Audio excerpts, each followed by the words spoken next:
Boy Abunda nagulat sa mga binitawang salita ni Dalia na anak ni Ann Curtis at Erwan Yusuf. Hindi inasahan ng TV host at showbiz anchor na si Boy Abunda ang mga naglalabasang isyu ngayon patungkol kina Ann Curtis at asawa nitong si Erwan Yusuf. Lumalabas kasi sa mga balita na hiwalay na ang dalawa at isa di umano sa dahilan ng kanilang hiwalayan ay ang pambababae ni Erwan. Halos hindi naman makapaniwala ang napakaraming netizens sa mga kumakalat na balitang ito. Dahil alam naman natin kung gaano kahands-on na mami at ganoon na rin katibay ang relasyon ni Ann Curtis sa asawang si Erwan.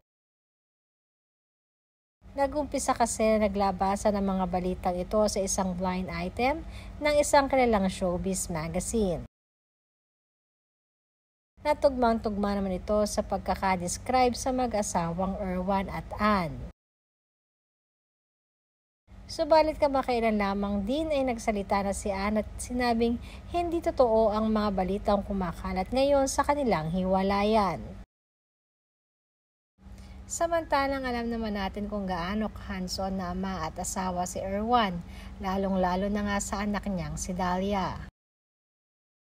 Nahalo sa kanyang social media ay sila na lamang ang laman nito. Ikinagulat din ng TV host sa si Boy Abunda mga pinitawang salita ni Dalia sa kanyang mga magulang. Na sana di umano ay hindi totoong hiwalay na sila.